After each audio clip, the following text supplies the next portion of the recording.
Persuading people to take the actions we want can be hard. Our teams and clients are bombarded with thousands of messages every single day. But there is a way for you to get above the noise. Stories. This is the Stories with Traction podcast, and I'm your host, Matt Zaun. Join my guests and me as we unpack the power of storytelling. We'll talk about topics like leadership, sales, and marketing, all through the lens of strategic storytelling. Enjoy this episode. David, welcome to the Stories with Traction podcast. Thank you. Glad to be here. And I appreciate your time. I know you're incredibly busy, so I really appreciate you spending time with us today. And I want to dive right in because you and I had a conversation a couple months ago. Really appreciated your vulnerability, you sharing with me just some of the challenges business leaders face. And I really want to start with your journey. So you were the founder of PatientFocus. You were the CEO from 2008 to 2023. Now you're a board member. So I want to start with PatientFocus and the founding of that organization in 2008. So can you take us through the idea behind the organization, some of the steps that led to you launching this company? Sure. About 2008, around in the early 2000s, the whole push of patient pay responsibility. In other words, amounts that patients had to pay out of pocket in the form of deductibles, co-insurance. It was exploding. Basically, it was a way for insurance companies to push down more of the financial obligation onto the shoulders of patients in an effort to reduce utilization. In other words, keep patients out of the emergency room that didn't need to be there. That was the thought behind it. As most great ideas happen, there are unintended consequences. And one of the things that was not intended or not fully understood when that happened was who's going to collect that money. In other words, if a patient owes money for an episode of care, they owe it to the hospital or they owe it to the physician.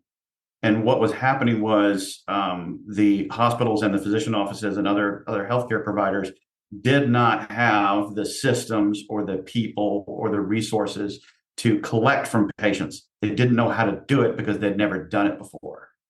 If you can pick any market in the United States, any healthcare market, there's 90 to 95% of all the bills or all the claims that they're filing are only going to about 5 different payers, whether it's United, Blue Cross, Cigna, Medicare, Medicaid, or TRICARE.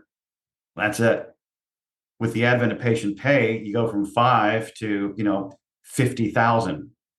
If you're a hospital over a course of a year, billing those episodes of care directly to the patients. And so what we recognized was a lack of support for those healthcare organizations to bill their patients. And what we discovered in the process was this fundamental divide in between insurance billing and patient billing. Those are two completely different processes. And at the time, most healthcare organizations were sort of equating the two. Filing healthcare claims with an insurance company is about transactions. Billing patients is about relationships. These patients are customers fundamentally, and that has been a new concept for a lot of healthcare providers to understand that and view their patients as customers. And so we built a company to provide a very efficient outsourced means of billing patients on behalf of the hospital or the physician practice. And so we functioned as an extension of their billing office, sending out all the statements. We had a call center. We made all the phone calls to the patients. We took all the inbound calls. We sent text messages and emails to manage that patient billing process, lifting that burden off of the shoulders of the very, very limited resources of our clients' billing offices. Wow. Okay. So big need, huge need, great idea. but you and I know how ideas are sometimes. I don't know how many times I've walked through a store and I've thought to myself, I've had that idea, but I never executed on it, right? So that idea didn't end up on the shelf as something that I did, right? So big need, great idea. How did you take that idea from a good idea to making it a reality? In the first couple of years, can you take us through having a good idea to actually executing on it and some of the things that entailed? Sure. I mean, building any company is always a struggle of making sure your operations can keep up with sales and that your sales can keep up with operations. So you don't get ahead of one or the other, and it's very easy to do so. We had to build a system. Most of the off-the-shelf software to manage patient pay was built for and around collection agencies. They weren't built or designed with any type of flexibility in terms of extended payment plans, skipped payments, correspondence. It was very much black and white collections agency type systems. So we had to build our own, and that is an undertaking. And so I had developers and that were on staff, and we built the first prototype and went into the marketplace. We picked up a few small hospitals and some physician practices, and the system that we built it around the first few customers, and it was great. Problem was we got more customers, and we kept having to build workarounds upon workarounds upon workarounds to manage the variability between our clients. It's not cookie cutter. I'm based in Nashville. There's an expression about managing hospitals. There's tons of hospital management companies based here. And one of them is, if you've been in one hospital, you've been in one hospital. They're all different. It does not matter how many systems that they're running on the same platforms. It doesn't matter. What matters is every hospital is run differently enough to be different. So we had to figure out how to adapt our systems to accommodate each one of these billing offices.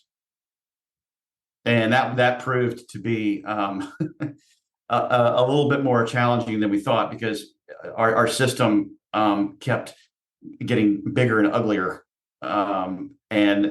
We were throwing bodies at it, and it started to compress our margins. So we knew we had to make a change in order to have a more streamlined, flexible, and adaptable system. And so after a couple of years, we rebuilt the entire platform on Salesforce. And that was a great interim step. Salesforce provided us with the flexibility, and the analogy I used to describe building a platform on a configurable, using configurable software like Salesforce is like building something out of Lego versus a custom software, which is like building something out of Play-Doh. Play-Doh is great. It's colorful. You can build all kinds of things, but if you don't take care of it, it dries up. And it's very hard to make any change to it without really messing it up. Whereas Lego, you can build anything you want and take it apart and put it back together in a configurable way very efficiently. And that's what software systems like Salesforce can do. So what that allowed us to do was to build in the flexibility for our individual clients that we didn't have with our custom software. And so we could build in a set of rules, for each client without reconfiguring the entire system. And that was game changing. That was game changing. And we were able to grow pretty quickly. And a lot of other external resources like our call center software could integrate very easily into Salesforce. So that was helpful. Yeah, so it's amazing. So the immediate reaction that you had was built a system. I'm interested and fascinated by this. I'm a big systems person, love processes. I got that from my mother. My mother's an incredibly strategic woman. She taught me to view business like a chess set, right? Think multiple moves ahead. She was a great businesswoman. And that really started the idea of being strategic, how to align goals, how to make things happen. Was there something for you? Was there anything that you think positioned you to be more strategic in nature? And I don't know if use the word enjoy, but at least position you to focus on the strategy elements of life and business? It's interesting. We're all a product of our training, and that includes, how our parents, and who our parents were and how they were trained, because that falls down onto the shoulders of our children. It's funny, if you talk to the children of attorneys, they have a very prescribed way of processing issues and thinking about problems. I am a product of a cardiologist. My father was a cardiologist. My mother taught medical school. So, very scientific approach to things, breaking things down into the most simple element, understanding how one thing flows to the next. And I'm a flow chart junkie. Just quick, when my kids were little, but old enough to do their own laundry, they claimed they didn't know how. So I spent the weekend putting together four sets of flow charts, showing them how to sort the clothes, how to wash the clothes, how to dry the clothes, how to fold the clothes. And they protested, but they couldn't argue. It was like, well, here, now you know how. And they've been doing their own laundry ever since. So I'm a process flowchart guy. That's sort of how I think about problems. Is, break them down, and all right, what are you trying to achieve? Where are you trying to get to, and what's the most efficient way to get there? And that's how we approach the billing process. And then, but you also have to factor in variability. Nothing's cookie cutter. I love it. I need to do flow charts for my kids' laundry. I have a 10, 9, and 6-year-old, so they're in the process of doing more and more chores around the house. So I really appreciate you sharing that. So one of the things you posted on LinkedIn a month ago, I really appreciate this. I'm going to read elements of this, and I want to talk about this because I think this is so incredibly important. You say you're good at what you do, you step off the corporate ladder, and you went out on your own to solve a problem in the marketplace. You're an entrepreneur. You hire a team to do what you've been doing, but why are you still doing the work feeling overwhelmed? You talk about how you know this. Clearly, this was part of your life. Doing the work is one thing. Managing a team doing the work is something entirely different. The skills of a great athlete are not required to be a great coach, and your skills at making a great product are not required to be a great CEO. I want to talk about this because I had mentioned to you prior to this interview, I've been all over the country doing speaking engagements, working with a lot of CEOs, entrepreneurs. I've spoken now in 25 US states. So I'm halfway to my goal of 50. So I've been a lot of different businesses. And it's amazing because when I read this, some people may think that we're talking about smaller organizations. I've known this to be true even in mid-sized companies and larger companies. I've actually worked with C-suite where hundreds and hundreds of employees, and they still focus on certain skill sets from the past. So this could be an any entrepreneur business owner problem. So I want you to talk a little bit about that on how does a leader, so think like let's say CEO, how do they start delegating more and relinquishing more of the control over the skill set aspect of the business and focus more on the leadership element? It's a great question, and it starts with admitting. It starts with admitting that I need help. I don't know, and help can be in the form of a book. It doesn't mean like you're confessing that you're in the wrong place. It's admitting, okay, I need to figure this out. I don't know what I don't know. And when it comes to managing people, most people don't know what they don't know. Plain and simple. And for most of us, we learn it, on the fly. There's all kinds of leadership training courses, and I always thought I didn't understand it. I didn't understand what that meant. Leadership training. What does that mean exactly? But as I got further on in my career, leadership training can mean something as simple as learning how to manage people, how to coordinate action, and build accountability and trust between and amongst a team, because you're leading them, you're managing them, and that a lot of that is not taught. It's not taught in business schools. It's certainly not taught in law school. It's mostly learned on the job, but there are lots of elements about leading that you can learn through training, seminars, webinars, online classes, lots and lots of books, ways to think about it. But it's interesting. I think that most people who are thrust into a management position where they were the ones doing the work, and because they're really good at it, they say, "Okay, great, you're so good at this, you're going to now manage the people how to do it."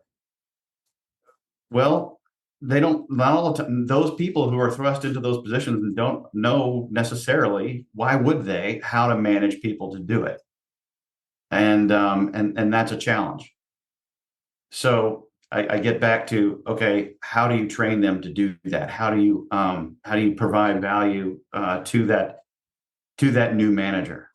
I think a classic example is in sales. When you've got a really crackerjack salesperson, you think, okay, they're so good at sales, they must be good. We're going to promote them to manage the whole sales team. I don't know. That's a false assumption. That just because they're good at sales means that they're good at managing salespeople. No. It could be, but maybe not. It doesn't mean the same thing. So I don't know if I'm answering your question. How do you recognize a situation where you need to grow in that role? I think the default, unfortunately, is because people lack the skills of how to incent, motivate, and coordinate action between and amongst their team. What happens is they default back to their expertise of doing the actual work, and they think to themselves, "This is almost a proverb. I'll just do it myself. It's faster if I do it myself." Yeah, it probably is. You're not going to go very far. There's a great quote. It says, if you want to go fast, go alone. If you want to go far, go together.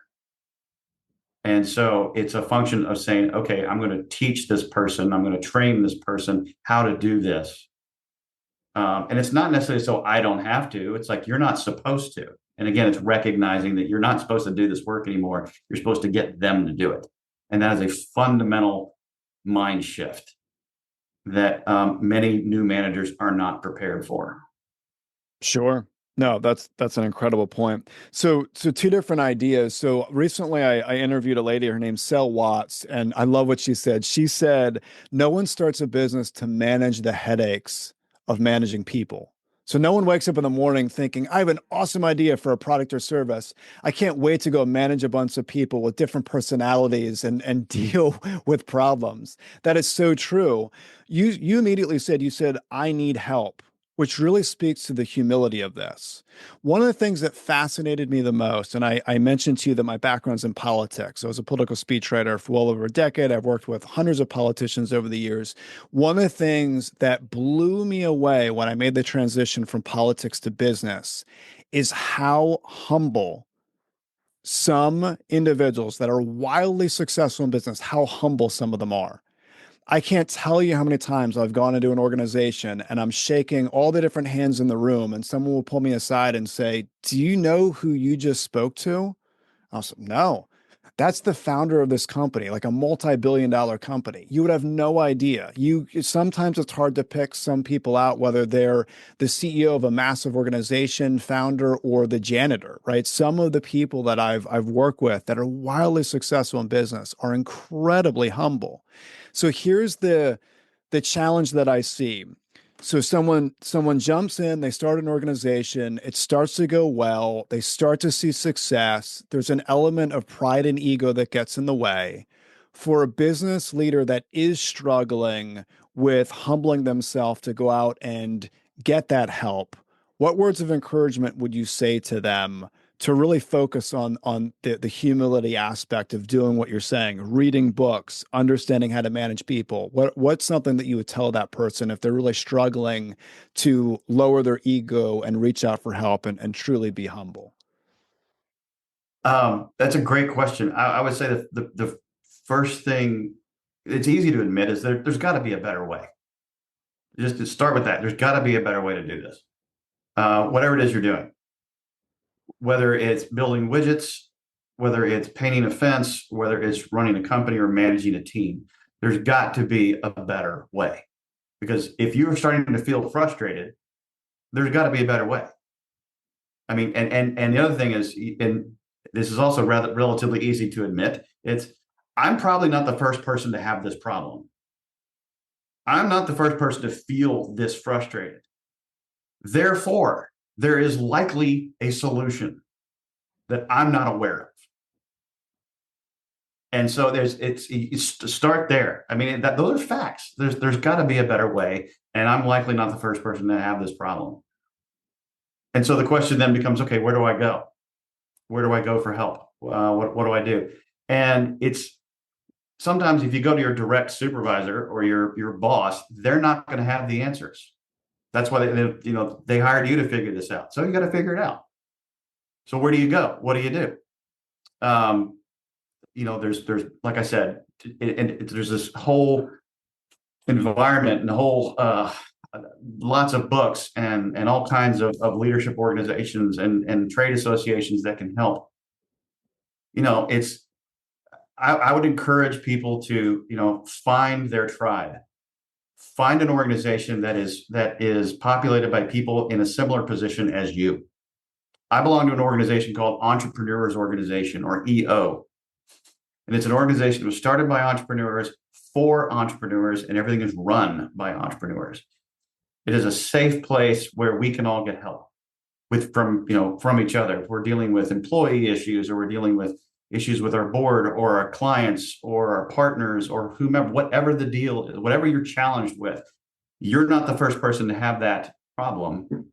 And it's a place where you can get feedback in a safe place, in a place that is not judgmental, and where the feedback is couched in what we call experiential learning. In other words, I'm not here to tell you, Matt, you know what your problem is.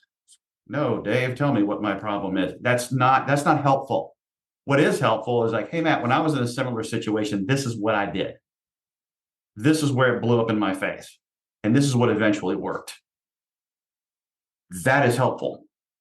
So my point, going down this rabbit hole, is find a space, find places, find people who have similar challenges as you, and talk to them.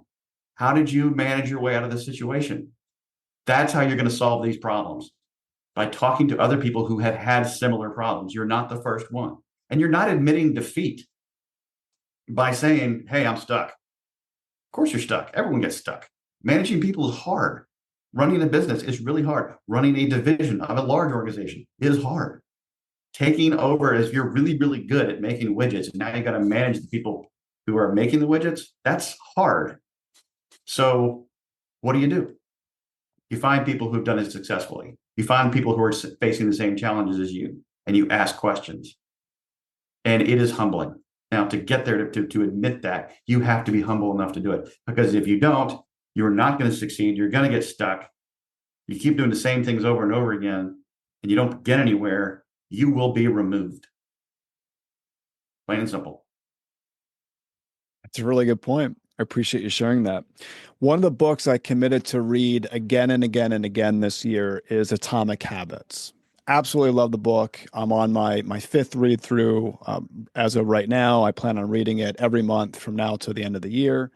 And one of the things I talk about in the book is, if you want to lose weight, go into a gym and start linking up with peers that want to lose weight, right? That's where the culture aspect comes in, because they want to lose weight, you want to lose weight. Just being in the presence of those individuals is going to help you and position you to lose weight. So your point about EO, that's the peer element that you're talking about. Just getting in the midst of people that have challenges, they're hungry, they're thirsty for growth. They're thirsty to learn what works, what doesn't work. Just doing that is going to put someone head and shoulders above everyone else that would be struggling, but on an island by themselves. So I really appreciate you mentioning that. And that is extensively covered in the book Atomic Habits. So anyone listening, if you haven't read that book, highly, highly recommend it. Absolutely phenomenal book about adjusting habits and creating systems in order to do that. We're as good as our systems, which is one of the points that you mentioned. Yeah, absolutely. Quick plug of James Clear, author of Atomic Habits. James and I are both alumni at Denison University in Granville, Ohio. I graduated way before he did, but yeah, big plug for the Big Red. But yeah, James is an amazing speaker. I've heard him speak before. I've read his book. I'm on his. I highly recommend his newsletter. It's real short. It comes out weekly. Atomic Habits is an amazing book, and James Clear is an amazing guy. Yeah, I appreciate you sharing that. That's interesting to hear that you both went to the same college. That's awesome. So I want you to take us back in the past. I'm always fascinated by people's upbringing. You had mentioned your parents, in the medical world, very scientific in nature. But I want to talk about, let's say, 10-year-old David. What did 10-year-old David want to do if you could think back to that point in your life? Did you like, you mentioned Legos earlier and Play-Doh. Did you like building? Were you interested in science and math? Take us back to your earlier childhood.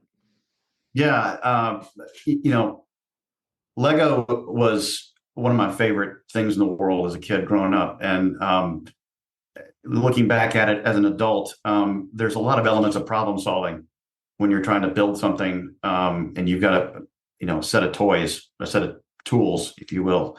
How do you solve a problem with what you have?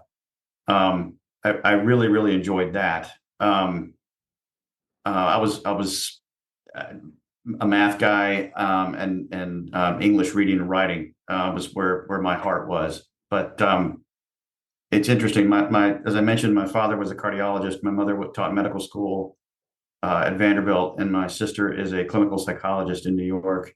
I discovered quickly, after one semester of molecular biology, that the world would be a safer place if I were not a doctor. So you're welcome. Um, and that wasn't where my passion was, but I did love healthcare. Like I said, I grew up in it. I grew up surrounded by doctors, surrounded by uh, both physicians and PhDs doing super interesting things. My mom ran a lab out of the biochemistry department at Vanderbilt, and I grew up with those people, and really really liked what they did. I love working with doctors, and so it was the business side of healthcare was really intriguing as I got older. And that's really where my heart is, figuring out a better, faster way to deliver for patients. And, you talked about the 10-year-old David. My father was perhaps the kindest human being I've ever known. And he always put the patient and their concerns. That was his first and foremost focal point. And I think a lot of healthcare today has lost that. The patient is the last one on the list. It's all about who's going to pay for this. And that's the question. And then all the systems are built around that question: who's going to pay for this? The patient and their satisfaction and their care, and how they are treated in the process is pretty much last on the list. But so I guess my father instilled that in me, that it's the person at the end of the day that really matters. And so that's who you say, that's who I work for. I don't work for Page Campbell Cardiology. I don't work for St. Thomas Hospital. I work for the patient. That's why I'm here. And he was right, and I've carried that with me ever since. It's a great perspective. Appreciate you sharing that. So you mentioned 10-year-old you talked about Legos. I want to talk about grit. I know a lot of business leaders, when we talk grit, they go back to their teen years where something was happening, whether it was sports or extracurricular activities, or something was happening that really positioned them to have more grit in life. So if we shift from 10 through your teen years, was there something that prompted you to learn perseverance, learn that when things don't go your way, you need to push through? Yeah, sure. I played football in high school, and I was not very good. I was really good at keeping the bench from flying up when everyone else ran onto the field. Um, but I ended up as the long snapper. I was the one who snapped the ball to the punter. Now our punter was only 5'3", so I didn't have a very big target. And the head football coach at the time was a legendary man by the name of Tommy Owen. And Tommy, he never raised his voice. Coach Owen never yelled, but boy, were you terrified of this guy. He didn't stare at you, he stared through you. And he commanded respect. Everybody loved him, but he was a very serious guy. And I remember one play I missed a block, and he walks up to me and he says, "Why did you miss that block?" And I said, "Well, I did this and I did that." And he's like, "Nope. Why'd you miss that block?" Like, because I missed it. He was like, "Exactly." And his light bulb went off above my head. I'm like, "Oh, excuses don't really matter, do they?" And it stuck with me. And it was a life lesson. It's like, it doesn't, your excuses don't matter. You got to do the work, get it done, keep moving.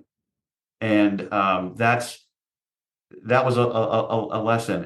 And one of my uh, favorite people in history is Winston Churchill, who's filled with great quotes. And there's one that he said was two of my favorites. One is, never, never, never, never, never give up. I believe in that. The other one was, if you're going through hell, keep going. Tells me three things. Tells me, number one, there is a way out. No matter how hard it is, how hard your life is right now, there's a way out. Number two, you're going to get there if you just keep going. You're going to get out of it. And number three, you're not the first person or the last to be here. That's very comforting. Wow. And so when I heard that quote, it sort of crystallized a lot of my different experiences throughout my life about being in really, really tough spots, and how you get out of them. You keep going, you keep moving. Wow. I really appreciate you sharing that. I appreciate you mentioning Winston Churchill. I'm also a fan of Winston Churchill, huge history buff, big museum guy. I like to go to museums all over the country. And just to put in perspective for people listening on the quote you mentioned about never giving up, because I want people to understand just the dire straits Winston Churchill was in.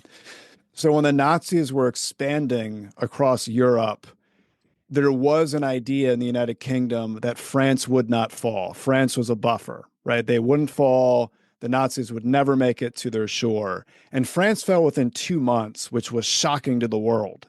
And then on the United Kingdom's doorstep, there were literally airplane parts falling out of the sky on a daily basis. So sometimes we hear a quote and we think, oh, that's great, but there's so much behind what's being said. I mean, the idea of Winston Churchill never giving up, these are some of the most dark, horrific moments in this guy and his nation's history, not knowing if the island's going to be blown out of the sea.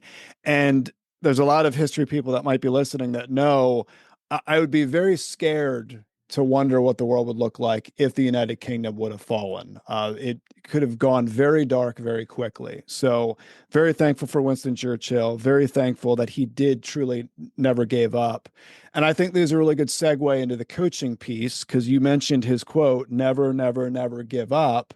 And one of the best ways to never give up is to have a really good coach that's there helping you to never give up. So I do want to talk about your transition into coaching. So now you are a board member of PatientFocus, and I'm guessing there's another CEO in place, right? So now it's freeing up your time to do coaching yourself. So talk to us a little bit about that. What do you think separates a good coach from a great coach in the business world? A good coach is a good teacher, and honestly gets energy from it. If coaching drains you, makes you, it's one thing to be tired. It's one thing to do a lot of work with someone and come away, wow, that took a lot of energy. Sure. But if you're thinking about being a coach and spending and really working very hard with an individual or a team, and getting them to think differently, if that doesn't give you energy, then you're in the wrong job. Quite honestly, because it is exhausting, and if you don't love it, it's just too hard. So I love it. I love teaching. I spent 2 years after college teaching English in Spain and Mexico, and loved every minute of it. And working for pesos is not exactly as lucrative as it sounds. And I didn't think I could support a family. I certainly couldn't. So I came home and went to graduate school. But I, I I I loved it, and I wanted to stay in the game. So I worked with a firm here in Nashville, or an organization called Youth About Business. It's kind of a junior achievement thing. Working with high school students, that was a blast. I still do that. The Entrepreneur Center in Nashville has cohorts of these young companies coming together and trying to grow and build something. I'm an advisor to that organization, so I kept my foot in the game the whole time throughout my career, just because I love doing that stuff. And then when I rolled out of PatientFocus, I was trying to figure out what's next. I took some time off, and I was recruited to by the former owner of Petra Coach, and it was explained to me like what the kind of work was involved, working with teams, helping them to be better, helping them with systems and put them in place, and providing realistic expectations for them.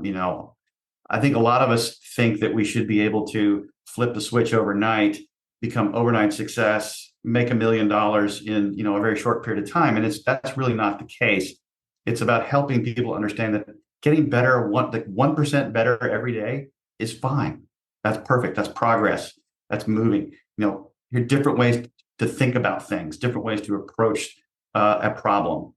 The kind of back to some of our earlier points about admitting that you need help and being humble about it. You can't coach someone that doesn't want to be coached. So that's for all our at Petra, we call our clients members. All our members have their hands up and said, hey, I'm stuck. I need help. So I joined Petra because I love the type of work that it's involved. The people at Petra are second to none. They're phenomenal at what they do. We're a scaling up practice, and that's based on a book called Scaling Up by Vern Harnish. The original version was called Mastering the Rockefeller Habits, and it's an operating system for a company, much like Windows is an operating system for a computer. And it's a very organized approach to business. And what I loved about learning all about the scaling up process is it was a way for me to take all of my experience, all of the lessons I've learned, all the scars that I have, all the times I've stepped on those landmines, and lived to tell about it, but take all of that and organize it in a way that I can share very efficiently and effectively with a team of people in terms of, okay, let's think about these 4 things. What about your people? Let's talk about your people. Let's talk about your strategy, your execution, and cash. So taking that expertise and aligning it in a way that I can effectively share with a team so they can get better. That is very, very rewarding to me. That is something I enjoy thoroughly. And I live for light bulb moments when I can see the light bulb above their head. Like, yeah, okay, cool. That works. We can do that. And then watch them succeed. I can't get enough of that. That's awesome. I was listening to an interview with Jeff Bezos recently where he said, don't ask what will change in 10 years. Ask what won't change in 10 years.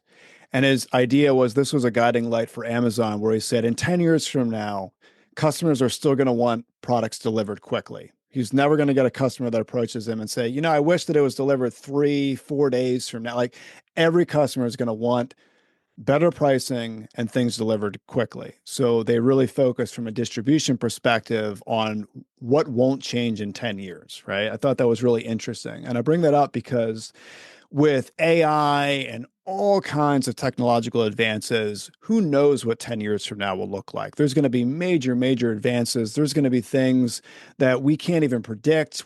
Some of us might not even be able to imagine or fathom what the world looks like in 10 years, as scary as that may sound.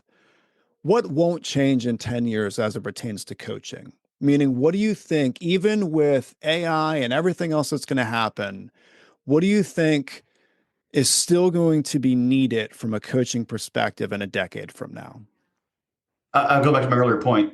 It will not change. If someone does not want to be coached, they cannot be coached. That will never change. People just will not do what they don't want to do. It's pretty simple. That won't change. I think also in terms of coaching is that there's always a better way to do something. There's always a better way to do something. I think that working with people, I think coordinating action between and amongst teams, aligning people on goals will always be a challenge. Will always be. If you can, when you get someone to align and focus on a goal, it's very rewarding and very exciting. You can get them there, but it's hard work. It's hard work. Accountability, I think, will always be difficult to manage. Setting expectations and holding people accountable. Now, accountability has a kind of a bad rap. A lot of times the word, the connotations of accountability are equal to blame. That's not what it is. Accountability is saying, okay, we have a goal. We're gonna do certain things to get there. Who's gonna do what? All right, you're gonna do this, you're gonna do that, you're gonna do this. Cool. How do we know how well you're doing? Okay, we're gonna measure it. Great. We're going to measure how successful you are. And we're going to come back and say, okay, where are you? That's accountability. That's just saying, okay, I'm taking on this role. I'm being responsible for it. This is what we're going to do. Great. Did you do it? How are you doing? That's accountability. It's not about blame. It's not about getting to the other side and going, who screwed up? No, it's about how do we get there? How do we get there together? And how do we know if we succeeded? That will never change. Accountability is tough. It's tough to manage. It's tough to do, but it's possible with the right systems in place. For sure. That will always be true. Wow. Great points. Really appreciate you sharing that. And I really appreciate your time today. I mean that sincerely. This was a great interview. I appreciate the points you mentioned. There are 3 points that I'm going to have as my takeaways, simple but powerful points that you shared with us. The first was about systems. Immediately you mentioned build a system, and then you broke down for us 2 different variations of systems. You used the analogy Lego versus Play-Doh. I've never heard it in quite those terms before. I think a lot of times in business, we want to templatize things, and you broke down for us, sometimes that's not possible. It needs to be custom fits. You spoke a lot of this conversation was built around systems, and I appreciated that. Second point is I do appreciate you mentioning I need help. Spoke to the humility of you as a leader, but also I think that that's really good from an example perspective, everyone listening, recognizing sometimes pride and ego gets in the way. We start having success and our pride and ego gets in the way. We have to humble ourselves, recognizing that to manage people, we need to reach out for help. We need to read books. Sometimes we need to take trainings. We need to figure out how to connect with people. So I really appreciate that point. And then the third and final point, I appreciate you mentioning the peer piece, getting involved in peer groups. Fantastic idea. In addition, you spoke to the importance of mentorship, getting involved with these peer groups and getting solid mentorship. So those are 3 points that I'm going to take with me. Again, I really appreciate our time today. If someone wants to reach out to you and inquire about your coaching services, where's the best place they can go to get that information? Sure. The website is Petra Coach, Petra coach.com. We're based in Franklin, Tennessee, and our clients are all across the country, and we are across all industries you could possibly imagine, from healthcare to construction to legal to services. We cover the gamut. Perfect. I'll include that in the show notes. People could just click and go from there. Thanks again, David. Really appreciate your time today. Sure. Enjoyed it. Thank you. Thank you for listening to the Stories with Traction podcast. Please leave a review, since positive reviews will make it easier for others to find this conversation. Next episode will launch on Friday at 8 a.m. Eastern. Until then, remember, if you want to persuade with power and inspire those around you to action, you must share more stories.